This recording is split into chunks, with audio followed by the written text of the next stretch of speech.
Have you ever wondered how some people make eating healthy, exercise, and managing stress look so easy? You can too. Welcome to Wellness Wisdom, where we uncover the secrets to lasting health and happiness and empower you to make wise health choices, see results, and create a healthy lifestyle for good. Join Camille Kennard, licensed social worker, certified health and wellness coach, a self-care specialist on the journey to explore how to make health and well-being possible for you. It's a health and wellness journey you can take together. Please welcome your host, Camille Kennard. Hey everybody, welcome to Wellness Wisdom today. I'm really excited about the episode we have for you guys today. I am interviewing one of my favorite people. Her name is Vilia Van Tonder, and she is an amazing woman. She grew up in France and South Africa. She can probably tell you a little bit about that, but she has been an amazing chef for some of my retreats that I've done, where we've had gluten-free food and just delicious, yummy food that everyone loves and is so happy to eat healthy. So we're going to be talking today about kind of her story and her journey with her love of food, and then kind of where she's wanting to go in helping others with that. So, Vilia, thanks for being on the podcast today.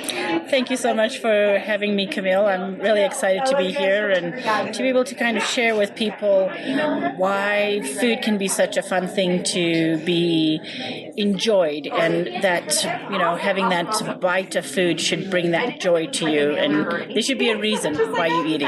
Oh, I love that. And that's a huge thing that I believe in. I didn't mention, you guys, this is kind of an exciting little tip, that right now we are in Salt Lake City at the Utah Podcast Summit. So this is with podcasters from all over Salt Lake, Utah area. And it's been a lot of fun. We're learning a lot about monetizing podcasts, how to get our podcast out there. So it's been a lot of fun. And Vilia is going to start a podcast. So, Vilia, I would love for you to kind of talk a little bit about you see food as health. We've talked about before that either our food can heal us or can kill us, right? And I know that's something that you're passionate about. When did you start loving cooking and just playing around with food? When did you start that?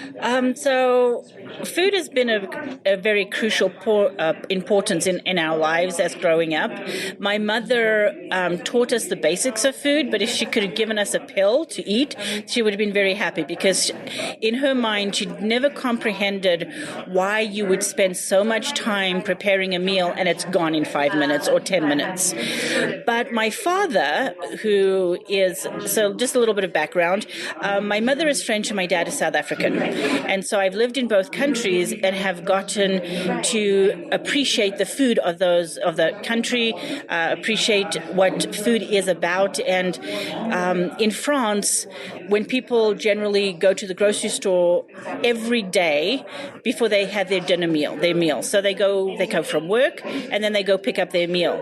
But being able to actually, understand what food is, I think it's more than just what we put in our mouths. It's from growing it, if you think of the movie Ratatouille, which is it's one of my favorite movies, but the little mouse at the beginning, when he talks about food and he's like explaining to his brother what food is supposed to do, and you see the fireworks go off. That's what food is supposed. It's supposed to bring you joy. So from picking a tomato, growing up in South Africa and in France, we always had a garden. Now, as children, we complained about having to weed it and things like that. But when you pick a tomato or you pick something out of the garden and you taste that freshness, there is just something that brings so much joy to your life when you can taste that. And then if you've had that experience, there is just no way to describe it to somebody unless they've had that experience. So when you take your food and it doesn't bring you joy, then why are you eating it? When you have a piece think about when you have a piece of chocolate. A really good piece of chocolate melts in your mouth and it gets you Savory, salivating. right? Yes. Yeah. You start to savor it and things like that. Well, you can do the same thing with vegetables. My husband would not eat vegetables when we first got married because he goes, vegetables have no taste, absolutely no taste. And I'm like, well, just try the vegetables that I cook. And a lot of it has to do not only with the way you cook it, but what are the pots that you're using to cook the vegetables in? How are you cooking it? Because when you're cooking a vegetable, if you're boiling, say for instance, cauliflower, and you're just boiling it to death, by the time you eat it, it has no flavor. Cauliflower, actually, if it's cooked in the right pots and you cook it within its own juices, cauliflower has an amazing taste. And that's what food is about. It's always fascinating to me. People spend thousands upon thousands of dollars in having this amazing kitchen and will not spend more than $200 on a set of cookware. And yet that is the last thing that your food is going to touch, and that's what's going to bring in. And so why have I become so passionate about food and what it's going to bring to my body is because when I don't eat right, I can feel it. I can feel it in my body. But when I eat something that is incredible, there's energy. And we take the energy from the food. We take the energy from everything that surrounds us. And when you're able to take, my absolute favorite thing is when a person takes that very, very first bite and you can see on their face what's happening, the excitement, the taste that they are getting in their food because of what it tastes like. I mean, that was one of the most incredible thing for me when I was able to be the chef at your last retreat, is when I saw these ladies and their daughters take the bite of the food and just be almost in heaven. I mean, I think one of the ladies actually said, I think this is actually better than sex. I don't remember who I don't remember who it was, but you know what I'm saying? It was really enjoyable, yes. Right? It was a whole experience. The smell, the crunch, the colors, all of the experience of eating the food. Absolutely. That's really what it's about. I mean, it's like a salad. People go, well, salads are boring. Well, try and think outside of the box. Try and put something different in it. Have you had kohlrabi? Kohlrabi is an interesting vegetable, and yet most people don't eat it, but it has a kind of a flavor between cucumber and celery, but it has a lovely crunch to it, and if you put that into your salad, it adds a different note to it, Or, people go, fennel. Fennel is a very unused vegetable as well, because it has a very strong taste to it, and it has a very licorice taste.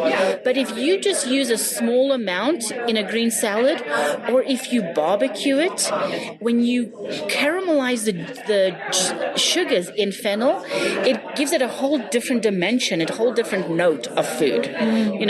So I think there's just so much that you can do with food, and I think sometimes we get intimidated because we're like, no, because we're kind of stuck in a box of what we usually do, right? I make my spaghetti or I make my salad, and I think what you're saying is opening our minds a bit, and getting creative in what we try, and we can really enjoy it. That actually eating fresh fruits and vegetables can taste so delicious when you put in those herbs and spices and all those things that make it fun. I talk a lot about, mindfulness in how we eat, just enjoying each bite for what it is, right? Absolutely. The juice that comes out of that strawberry, the crunch of that celery, whatever it is that is part of that. And I think that you are an artist in being able to put spices and colors and food together in a way that is really enjoyable for people, to where they say, wow, that was incredible. I want to try that myself. And it gives people confidence that, you know what, you can go home and you can make some of these things